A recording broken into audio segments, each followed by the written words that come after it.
Hey,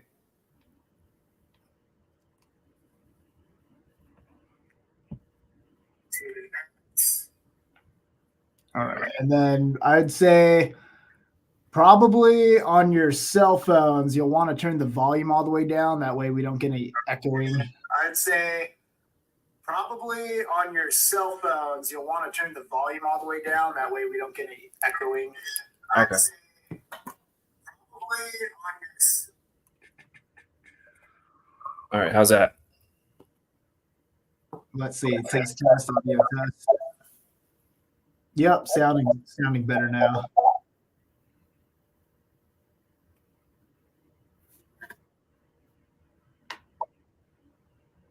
Let's see. There's just a slight delay between cell phones here. Oh, okay. Okay, now let's turn this one off.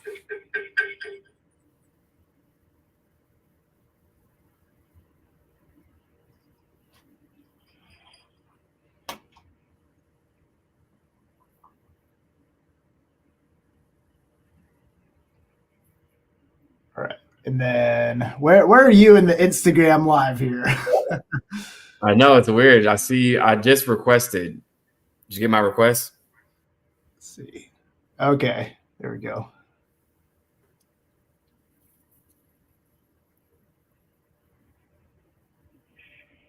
Ah, there he is. All right. Okay. All right. So maybe I should turn that down. There we go. Yeah, so on my end, the only audio I have playing back is going to be from. Let's completely mute that. Yeah, on my end, it should only be coming from the computer, so there shouldn't be any echo. Okay. Can you hear me okay? Yeah, I can hear you good, man. All right, let's get this live kicked off, brother. So we obviously haven't done like any interviews together before, so I don't know too much about you. I'm sure my audience doesn't know too much about you either. But why don't we go ahead and kick this thing off with a little bit about your background and what we're going to be talking about today. Well, first I want to make sure. Can everybody hear me on Instagram? I know you can hear me here. I know we're live on both. Can you hear me on Instagram, guys? Thumbs up. Because I have this muted. I want to make sure there's no echo.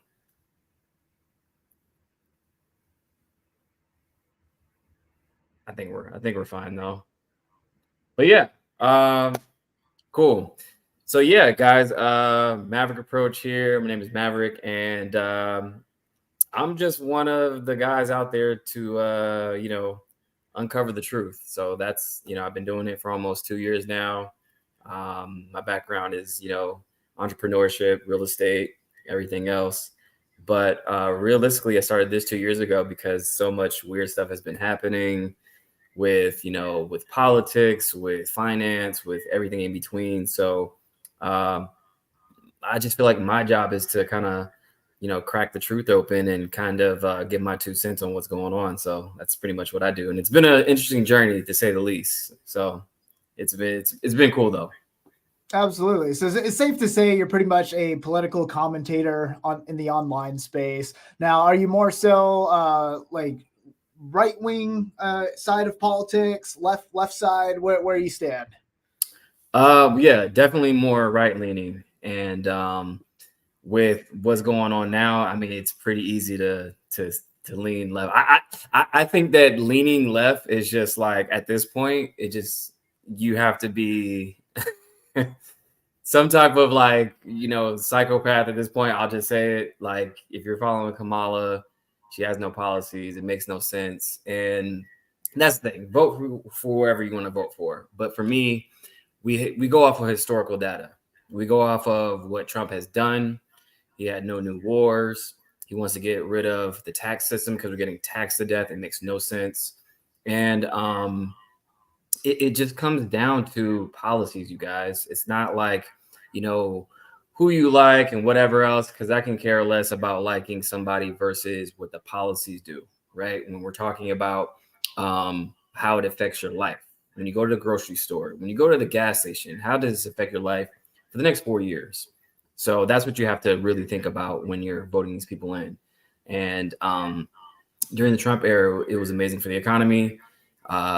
We definitely had world peace. We had no new wars.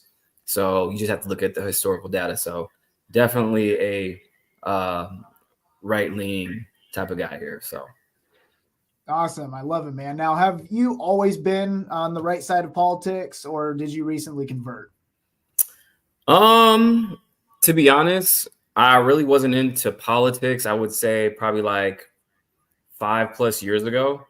But being in the landscape that we've been in over the past 4 to 6 years, you kind of have to really pay attention what's going on. And as you get older, you got to think about your future and whatnot, and the economy. And being a business owner, it makes sense to really pay attention. I've always been in real estate and finance, but over the last 4 to 5 years, I've been getting more and more into politics because, again, as a business owner, it affects me heavily. So with that being said, yeah, like before that, 7, 8 years ago, I really wasn't paying attention to politics, but it's super important at this point. No, it absolutely is. And I think from what we've seen based off of the results from last election cycle, Joe Biden getting into office along with Kamala Harris, the absolute disastrous policies that have been implemented in their administration that have actually caused real harm to everyday Americans. And I'm not just talking about, grocery prices here, like on a large scale, pretty much every avenue from the economic standpoint, we're being affected. And there's really no limitations to that. Plus our national security being put at risk. We're on the verge of World War III, basically now more so than ever. So the security of the free world on an international scale based off of the outcome of the previous U.S. election is now at stake once again. And based on my experience, I served nearly 10 years in the military. I was a Force Reconnaissance Marine. That's one of the special operations components of the Marine Corps. So I got to have a lot of insight as to how the world really works. Some may call it being able to peek a little bit behind the curtain. Guys who've served in intelligence agencies or other special operations components know exactly what that means. And so I have an interesting insight when it comes to my personal perspective on where we're at with current conflict around the world. And from the way that I see it is we are on the path to World War III. I would say the day that Israel went into Lebanon was the first major play of the actual beginning of World War III. Since then, we've seen North Korea send troops to aid Russia in their conflict in Ukraine, and it's only going to get worse from here. And you can only blame the current administration because Kamala Harris is part of the Biden administration. She has said herself she supports the Biden policies, not just what goes on here in the U.S. economically, but around the world too. She supports his foreign policy, which has been an utter disaster. We had 12 innocent Marines lose their lives in Afghanistan for something that wasn't even necessary to begin with, and that sent the green light for Putin to go into Ukraine. And then we had October 7th last year, the attack on Israel, and now it's only going to get worse from here. And the only possible solution to that issue is Donald Trump getting into office. Now, is it a 100% guarantee that World War III is going to be off the table if he gets into office?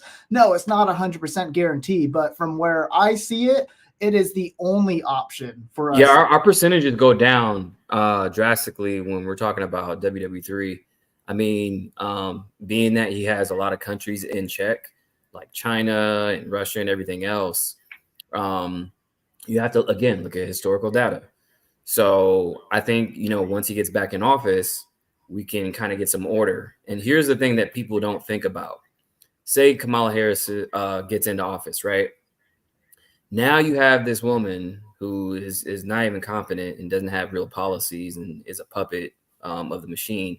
Now you have a woman that is probably the worst selection to go talk to these world leaders who who already see, women as, secondary. And these are like macho dudes. These are guys who don't, really play around. Then you have her come in and try to negotiate on the behalf of us. We're at our weakest point at that point. So you have to think about that. She has to go talk to these guys, if she's, POTUS. And let's not forget, the war popped off right after she left Munich. Why do you think that is? She has terrible negotiating skills. So Putin was like, okay, heard everything I need to hear. I'm taking Ukraine. That's what happened. So, right. Well, I think it's dangerous territory that follows politics at least a little bit, that Kamala Harris is completely incompetent. Like during last election cycle, she ran dead last in the Democratic primary. There's a reason for that. The only reason that she got put into the VP chair in the first place was because of identity politics. Joe Biden said that he was going to select a female in particular, and she happened to be the only female of color at the table during the time. So he went with her because she is indeed a female of color, and no other qualifiers, absolutely no other qualifiers. And looking at her track record, going back to her being a prosecutor in California, you can see that her policies and her ideas were ineffective even all the way back then. So what's going to change now with her becoming president? Yeah, exactly. And I mean, again, like, she has all these great talking points, all this stuff that she's going to do. But again, you're the sitting VP and you've been in there for 4 years. What have you been doing the whole time? Like, we haven't seen you this much ever. And once you started campaigning now and everything else, you're, shoved down our throat. All of a sudden, you're America's sweetheart. So how did that come to be? You disappeared, and now all of a sudden you're supposed to be the one to take us to the promised land. So, and again, it's about, if she had good policies, then yeah, I would vote for her. If you notice that all of a sudden now her policies are becoming Donald Trump's policies. Isn't that funny? No tax on tips. She's talking about crypto now and all this other stuff. It's like, I think you meant to say Donald Trump's policies are now becoming Kamala Harris's policies. Yeah, basically, she's stealing all his stuff. Like, it's like a comedian. You're seeing on stage, and then the comedian in the audience is like writing down all the material, and then the next time you see the other comedian, they're like, "Wait a minute, you stole my material!" Like, that's exactly what's happening. So it's funny that all her policies now, or she's adopting his policies because they're great policies, obviously, but. I always tell people, like, hey, tell me her greatest achievement and tell me why she's a good candidate without saying the words Trump, woman, or black.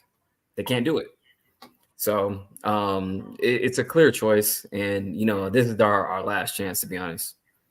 No, I absolutely agree with you. It is our last shot. And when it comes to Kamala Harris supporters and the people who are voting for her, I did a lot of street interviews during this election cycle. And the commonality that I noticed when interviewing those who were saying they're going to vote for Harris is for one of those factors: women, Trump, or black, right? Like, yeah, again, exactly. Politics and then hating the opponent.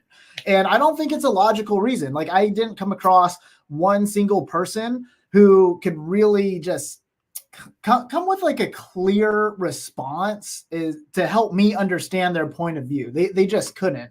And the majority of the time is more so them demonstrating their hatred for Trump more than anything else.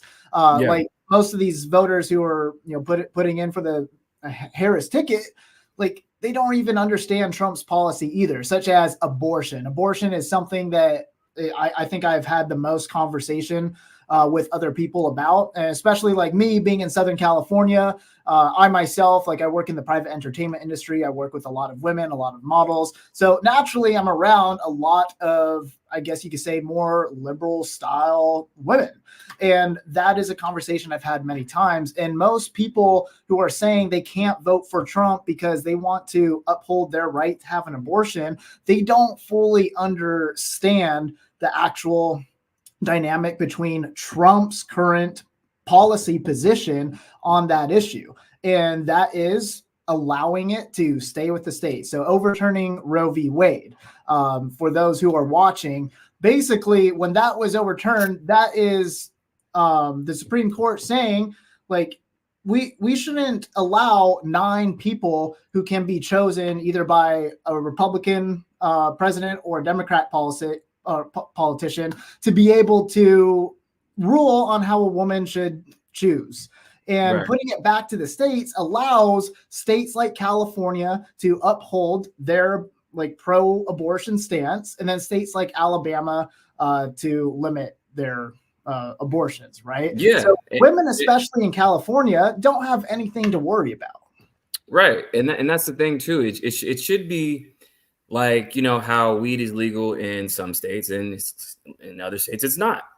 It's the same thing. It's, you know, hey, if you really don't agree with, you know, this rule, okay, move to that state if it's that detrimental. So it's the same thing. And that's the thing, like, it's the word tracking for me, right? So, like, when they say, oh, you're taking away my reproductive rights. Well, no, we're not taking away reproductive rights. You want the option to take away a life.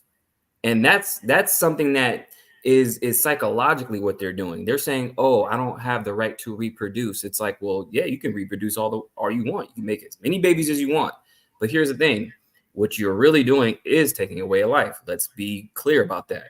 So my thing is like, okay, you want to have an abortion, great. Move to a state that allows it, and you can live the life the way you want to live your life. And that's what America's about.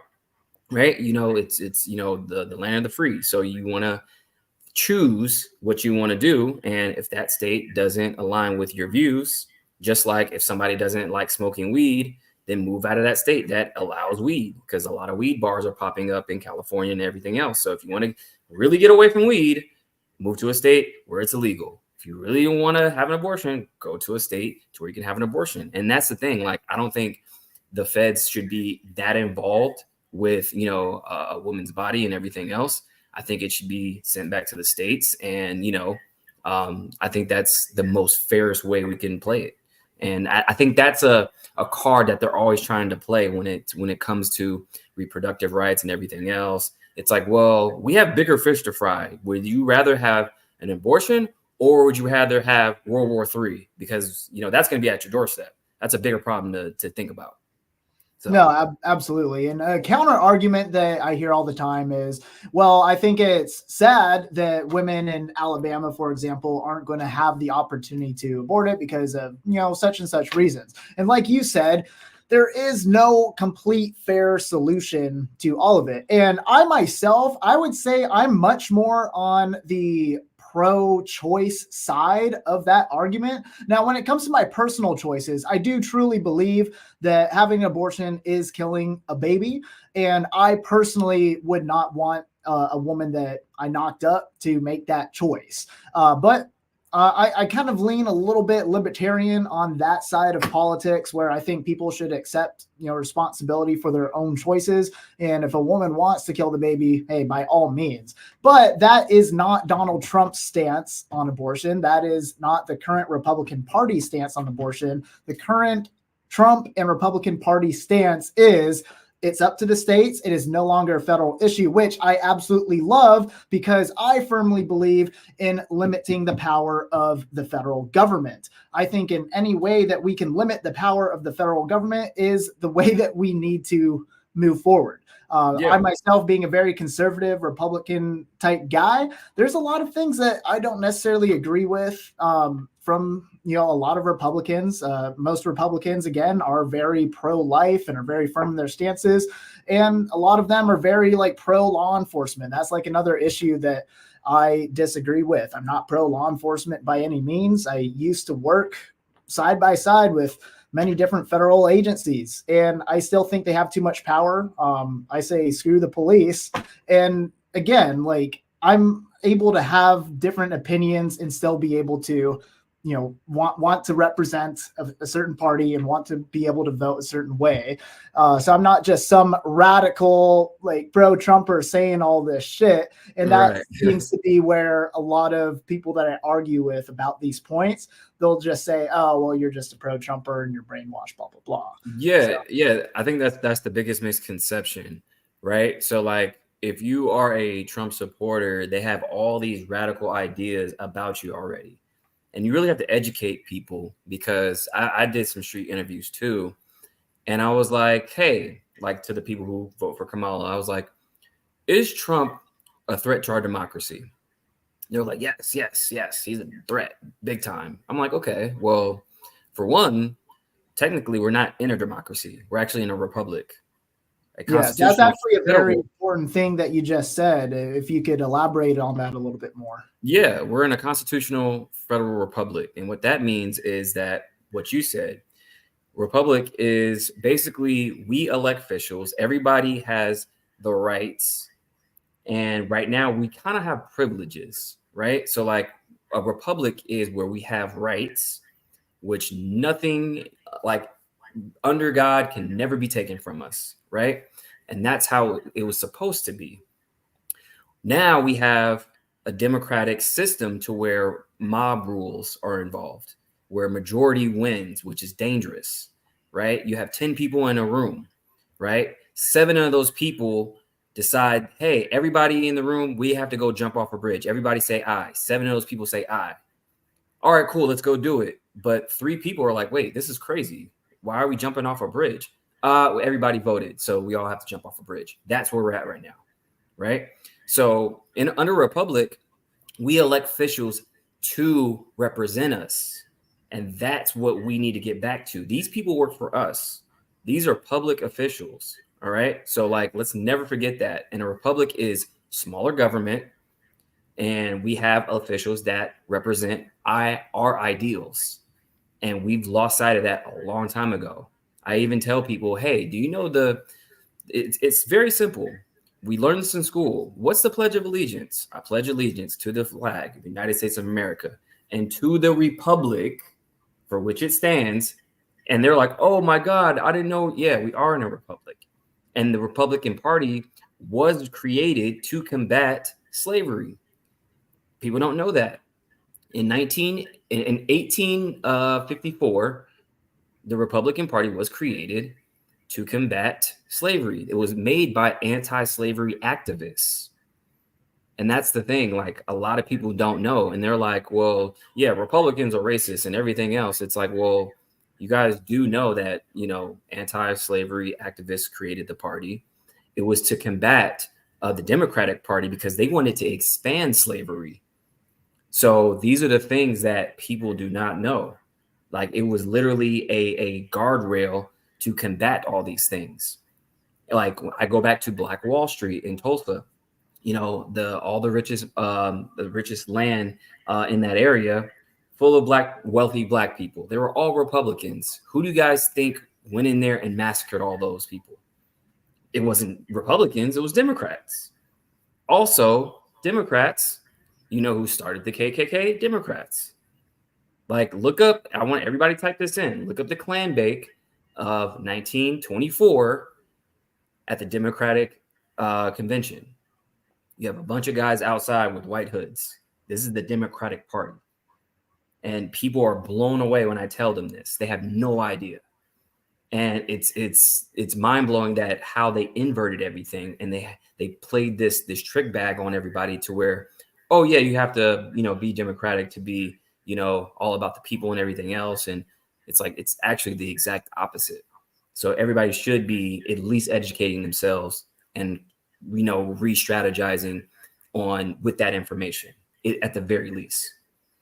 No, absolutely. And it's completely relevant because, again, like the race card gets thrown at Trump supporters in particular. But yeah, this election cycle, we're seeing record-breaking numbers for African-American voters, Latino voters, Asian voters, shifting towards Donald Trump in record-breaking numbers for the entire Republican Party.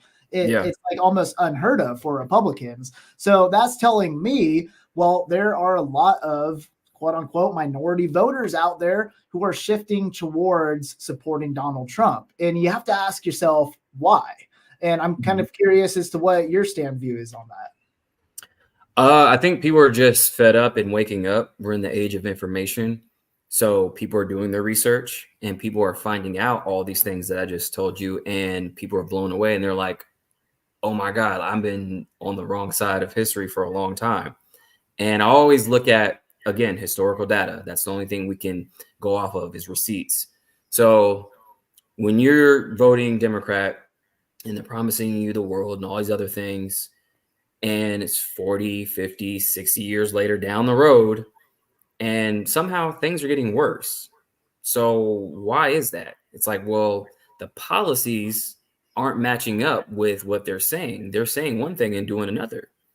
So that's the thing. You have to look at tangibles at some point. And I think that the Democratic Party or the people who used to vote for Democrats, there is no receipts. There is no tangibles. There is nothing to go off of and saying, hey, they did this, this, and this, and my life is better now. They saw the Trump era and how the economy flourished and how we were safe. Again, going back to the facts, Donald Trump had the lowest unemployment rate for Blacks, Hispanics, Asians, and women. So more than Obama. And people were like, well, what did he do for, for Black people and this and this and that? And I give him a long laundry list of everything he's done. And it's like, well, you kind of just, you can't ignore it anymore. Right. So like now you're going off the facts and you're doing your research and you're finding out that, damn, I've been hoodwinked. I've been bamboozled. I've been on the wrong side the whole time. Instead of being emotional, you got to think about the facts. You got to think about policies. You got to look at results. Go to your gas station right now. Tell me how much your gas is right now. Tell me how much your groceries are right now. Look at the stock market, everything else. You got to look at all these things that are connected. Look at the climate globally and how we're viewed. We're not in the strongest stance right now. We're on the ropes right now. This is why they're dumping the petrodollar. This is why they're not using the dollar at all. They're not renewing their petrodollar. They're not, like, BRICS is a real thing. And we didn't have to worry about that 20 years ago, but now we do because we're at a very weak state right now. So this is a perfect time for other countries to band together and put us out of position. So I think that people are waking up and they're like, enough is enough, because you can't really survive another 4 years of this. Inflation kills nations. So we have another 4 years of this, we won't have a country. Yeah, no, those are some great points right there. And just one more thing to say on this subject before we move on to the next. I myself, like, being involved in the entertainment industry, like having a lot of exposure to the LA crowd, I've actually found it surprisingly, a lot of people in the entertainment industry are quietly showing support for Trump. Some are a little bit, more open about it, but for the most part, the entertainment industry is still a very liberal Democrat voting base, right? But having conversations in private with a lot of producers, promoters, people like in music, people in movie scene, Netflix people, they're voting Trump this election. We're not seeing it from the A-listers, but those behind the scenes who are managing the A-listers, maybe lower level celebrities, a lot of them, at least the ones in my circle that I know in the entertainment industry out here in LA and Southern California, but I don't think I can name one who is a strong Democrat voter this election cycle. So right. Yeah, it is really amazing to see this shift from everything that you just said to where we're at now and behind the new Republican Party led by Donald Trump, which is absolutely amazing. And I think what really broke the stigma behind being a Trump supporter was the first assassination attempt, when he got up on stage after getting clipped in the ear, putting up his fist, saying, fight, fight, fight. I think that told so many people here in America, not just America, around the world, that Trump is actually authentic, because he has always had a loud bark in the media spotlight. At every single press conference, every single interview, a loud bark, but a lot of people questioned if he had the bite to match. And I think that was the bite that people were questioning when he got up there and pumped his fist 3 times, fight, fight, fight. That is pure authenticity. And that, I think, probably has handed over the election to him. And this actually leads me into a great funnel for the next topic I want to discuss with you is your predictions for the outcome of this election. My prediction is, well, I did have a theory that, I mean, I don't really think it's gonna come about now unless something crazy happens tomorrow. At first, I thought that there wasn't going to be an election, like at all, like no election. The reason I thought that was because they knew it was going to be a landslide. They knew Trump was going to win, and they were going to try to do everything in their power to postpone it or try to just wipe it out until, further notice, like some catastrophic black swan event, something happens. That's what I was thinking. That those chances are probably going down now of happening unless, again, something, God forbid, something does happen tomorrow. But obviously, yeah, Trump, I don't think it's going to be close. And just seeing, I really just pay attention to the streets. I pay attention to what people are saying, in circles and even in the comments. Every time one of these media outlets posts something about Kamala and everything else, I read the comments and kind of see like, what's the energy? What's the sentiment, everybody, of like, what is everybody really thinking? And then in the comments, like people are just like, Trump, Trump, Trump, Trump, Trump. I see it all the time. And so, yeah, I don't think it's going to be close. Like they're saying it's going to be close. I don't think so. I think it's going to be a landslide. And I mean, before the other prediction, which was the no election prediction, that's my prediction. Cool. I like it, man. Yeah. I mean, looking at the poll statistics right now, it looks like Trump is 100% winning Arizona. It looks like he's going to rule the Sun Belt states, and looks like he's definitely going to come out on top with Pennsylvania, which I think, what was it? It said if Trump wins Pennsylvania, then he stands like a 85% shot of winning the presidency, getting to 270 electoral votes. Yeah. He's also about to flip Nevada for the first time since like 2004. Don't quote me on that. It's been a long time since Nevada was a state. But it looks like he's about to flip Nevada, which is insane. That's some new breaking records for the Republican Party right there. And then let's see, what were the other swing states that we need to look at? So yeah, Pennsylvania, swing state. Definitely going to Trump. It looks like Georgia looks like they're going to have a high turnout for Trump. Then we need to look at Minnesota, Wisconsin, and Michigan. It looks like Michigan's probably going to go to Donald Trump, which, I mean, hey, if he's winning Pennsylvania and Michigan, then 100% like election's over at that point. So, yeah, looking at the margins, Trump's probably looking at a landslide victory here. Now, something that I think is Ben Shapiro talked about was some other poll predictions and possible election outcomes where the Democrats are really going to try to push for a very narrow victory. That way they can argue like, oh, like certain, counts are disqualified or whatever in the Democrats' favor, which I feel like if Trump does win by very narrow margins, there's going to be some mass chaos and panic. At least like within Democrat cities like Los Angeles. I mean, there's been several states that already issued out notices to have their National Guard on standby, as well as law enforcement in major metropolitan areas. Did you see what they just did? Why they're putting up fences around like the White House and the U.S. Capitol and around Kamala's house? Did you see that? No. Tell me about it. Yeah, I saw a video on X where they're putting up fences around the Capitol, around the White House. I don't know if they actually showed it, but they said around Kamala's house too.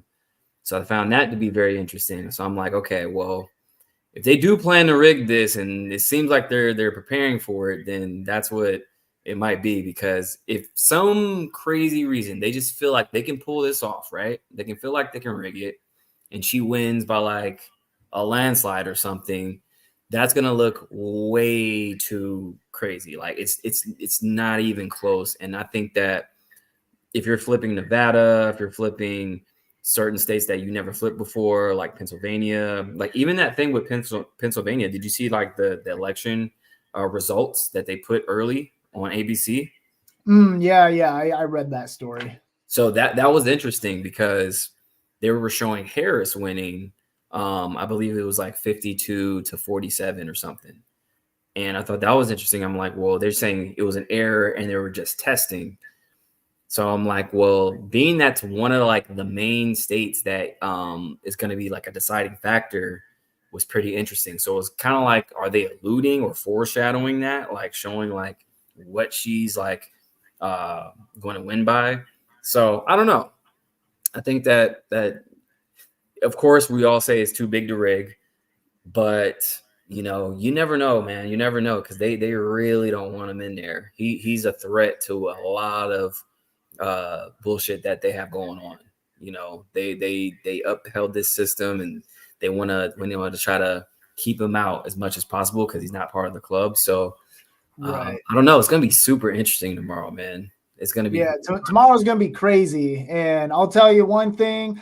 I've already stocked up on some supplies, like gallons of water, food, self-defense resources, and no matter which way the election goes, I think we are going to see some type of civil unrest. Now, I'm not saying there's going to be all out like civil war. I think that's like the least likely outcome. But what is definitely likely is all this civil unrest causing some type of supply chain shortage, just like we saw with COVID. During the lockdowns, like people were struggling to get certain provisions. And I think that's a very likely course that we can see play out after tomorrow. It may not happen tomorrow. Maybe it'll be the following days or maybe. Well, yeah, they said that they won't know for a couple days. And I did have a live earlier this morning.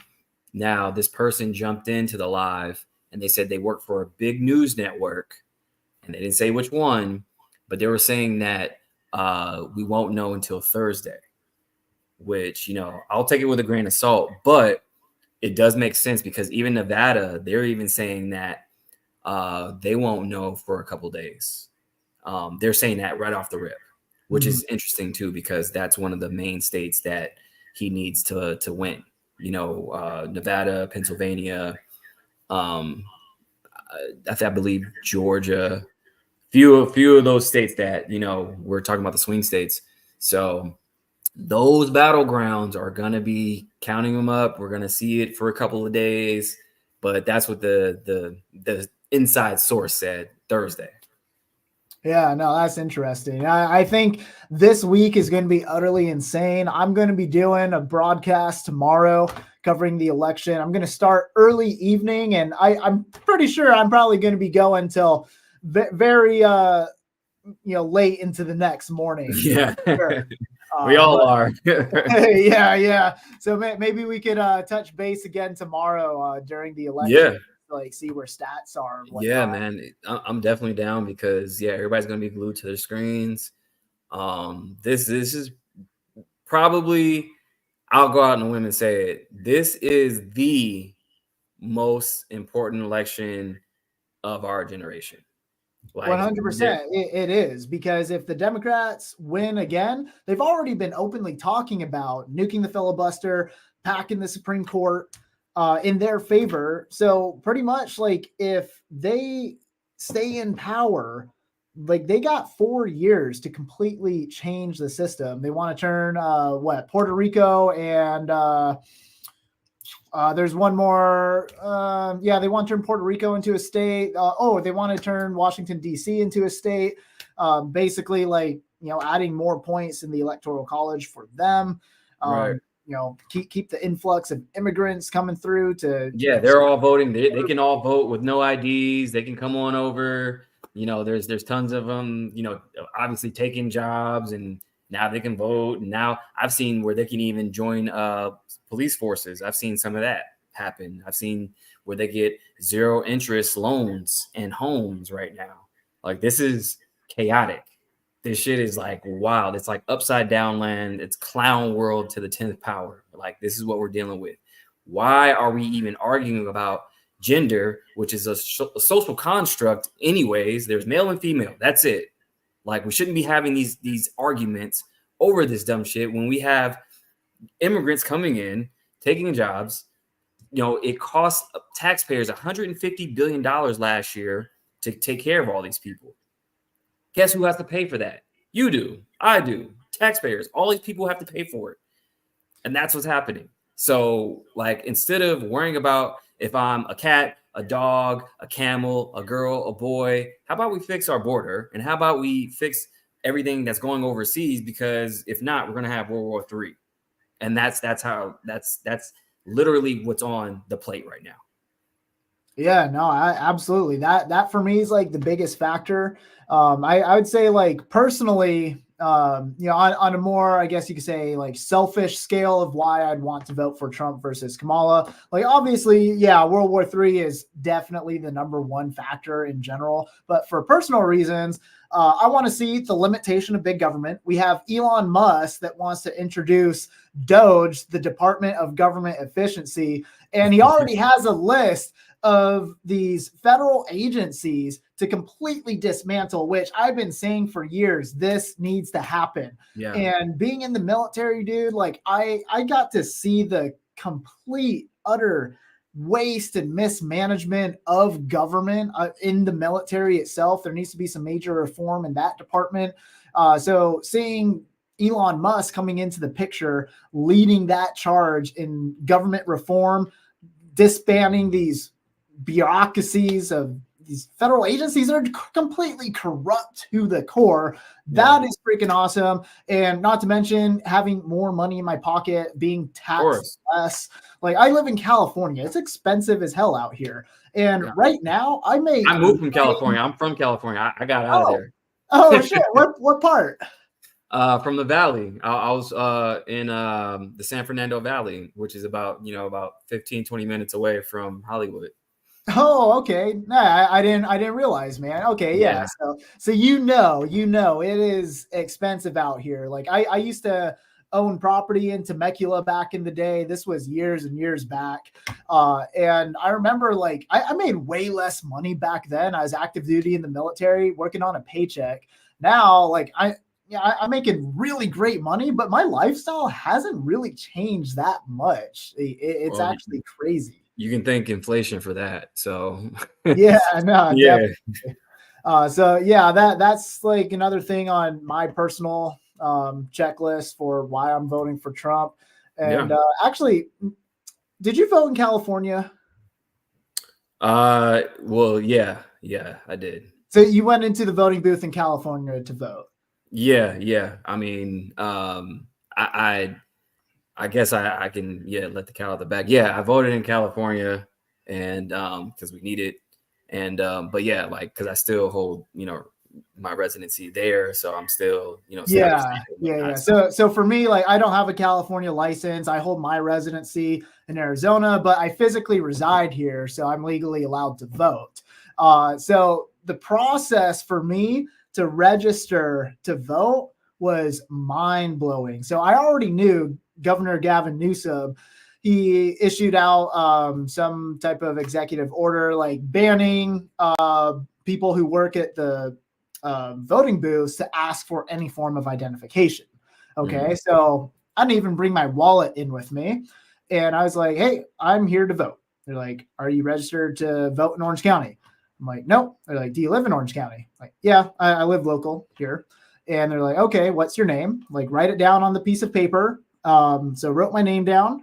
It asked for my California driver's license number. I told them, I'm like, I don't have a California driver's license. So I can't write this number down. They're like, okay, well, just put your address. I put my address, and that was it. No other verification process. So I could have easily been one of the illegal immigrants that are doing this type of stuff. Right. It's all over, not mainstream media, but go listen to alternative news media, some of these like podcasters and stuff. They're talking about in California, illegal immigrants being able to go do this. And I got to witness firsthand how easy it was. It's like I could be from anywhere in the world, go say like, hey, this is my name, this is my address, and they would register me to vote, which is absolutely insane.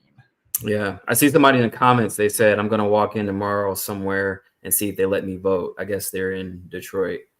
Yeah. I would suggest that. See if it works, you guys. See if it works. If you walk in somewhere and they just allow you to do it, he just did it.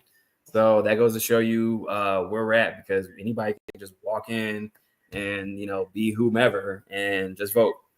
No registration, no, IDs and everything else. So I'm interested to see, what people are saying tomorrow. I'm pretty sure they'll allow them to vote too.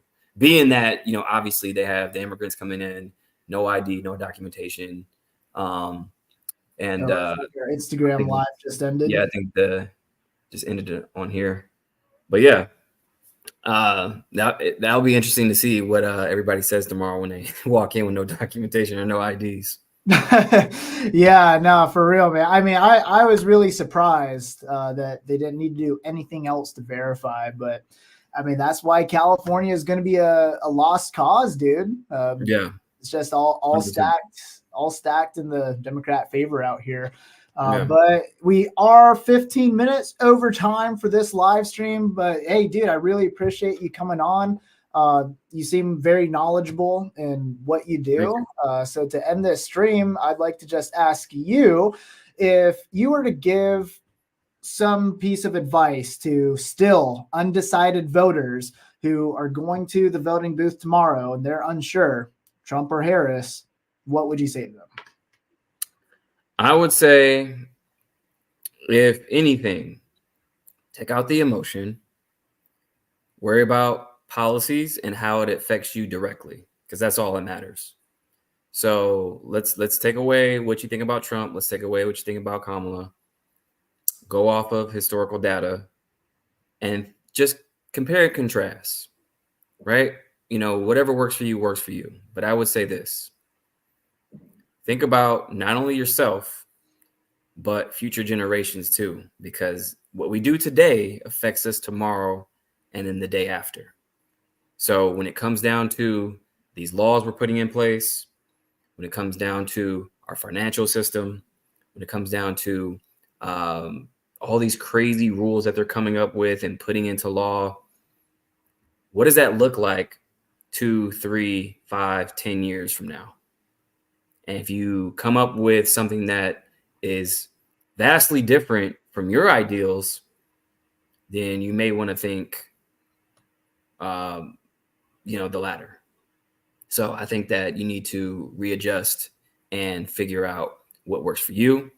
But ultimately, we can go off of what has happened already. And I would look at that as well and put that in a pot, mix it up, and you should come out with Donald Trump.